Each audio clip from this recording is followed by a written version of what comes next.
Shalom, saudaraku yang terkasih, para Pukaters dimanapun berada. Berjumpa kembali dalam Renungan Pukatnas bersama saya, Bernardus Eko Yulianto dari Pukat Keuskupan Purwokerto. Semoga berkat Tuhan selalu berlimpah bagi sahabat-sahabat semua dan selalu sehat. Renungan hari ini dengan tema respon di saat krisis.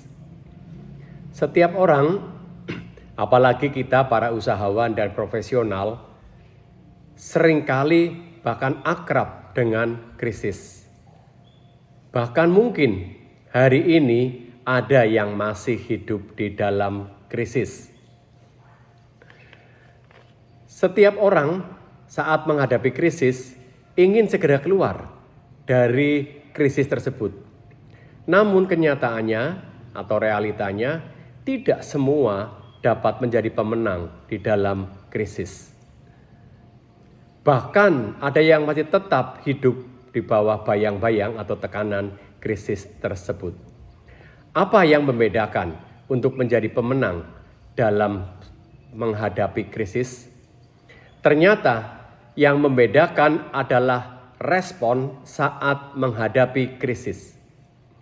Respon yang benar akan membawa kepada pemenang atas krisis. Sahabat-sahabat yang terkasih, saat krisis terjadi bisa berupa krisis dalam keluarga, usaha, pertemanan, komunitas, kesehatan, dan sebagainya. Seringkali respon pertama adalah panik. Apalagi sesuatu yang tidak diharapkan. Respon tersebut wajar karena datang begitu tiba-tiba. Namun berlama-lama dalam krisis bukannya semakin selesai, malah semakin ruwet dan tertekan. Sehingga sering membuat frustasi dan kepahitan dalam kehidupan. Untuk bisa merespon dengan baik dan positif memang tidak mudah. Tetapi inilah yang akhirnya menjadi pembeda dari hasil sebuah krisis. Sahabat Pukater yang terkasih, dalam Injil bacaan hari ini, yaitu Yohanes 6 ayat 1 sampai dengan 15, para murid Yesus pun dihadapkan pada sebuah krisis yang sangat besar. Sesuatu yang bagi mereka mustahil, yaitu harus memberi makan 5.000 orang. Dan saat itu tidak ada makanan yang cukup, uang juga tidak cukup, yang ada hanya 5 roti dan 2 ikan. Itu pun bekal seorang anak. Bagaimana para murid bisa mengatasi krisis yang begitu besar saat itu? Mari kita lihat bagaimana para murid merespon dalam menghadapi krisis. Yang pertama dikatakan Filipus. Dia mengatakan, di mana kita akan membeli roti sebanyak itu? Pernyataan Filipus sebetulnya hanya alasan supaya tidak memberi makan dan menyuruh orang banyak itu pergi. Filipus merespon yang hanya dan berfokus pada masalahnya, yaitu memberi makan 5.000 orang. Sehingga merasa tidak mampu, merasa tidak punya apa-apa. Filipus ingin lepas tangan, tidak mau repot dan menyalahkan orang lain sebagai penyebab krisis tersebut. Yang kedua, Andreas. Andreas mengatakan, di sini ada 5 roti dan 2 ikan. Tetapi apakah itu cukup?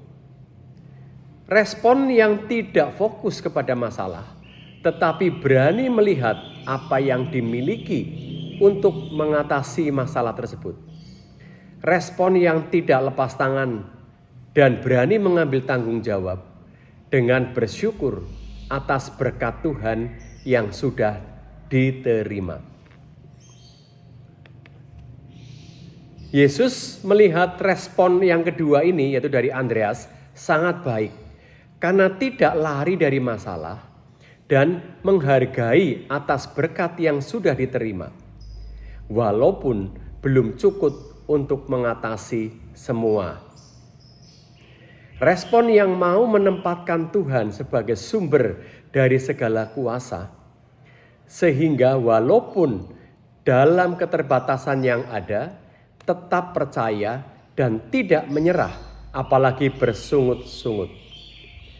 Pesan apa yang bisa kita ambil melalui bacaan Injil hari ini saat kita menghadapi krisis? Yang pertama, dalam menghadapi krisis, tetaplah fokus pada Tuhan dan libatkan serta berilah Tuhan ruang untuk memberikan solusinya yang terbaik. Yang kedua, selalu bersyukur, berani menghitung berkat yang sudah ada, membuat hati dan pikiran tidak panik atau terikat dengan masalahnya. Dan yang ketiga, selalu mohon belas kasih-Nya, supaya berkat yang sudah ada diberkati menjadi berkat yang bertumbuh dan mampu mengatasi krisis. Tuhan tidak mau siapapun mudah menyerah dalam tekanan krisis. Maka siapapun diajak untuk datang kepadanya dan percaya akan kuasanya. Sahabat-sahabat Pukater yang terkasih, tidak ada seorang pun yang imun atau kebal terhadap krisis. Namun, jika bersama Tuhan akan dimampukan mengatasi dan melewati krisis, maka sebesar apapun krisis yang dihadapi, tetap bersyukur dan percaya bahwa kuasa Tuhan jauh lebih besar. Tuhan Yesus memberkati. Shalom.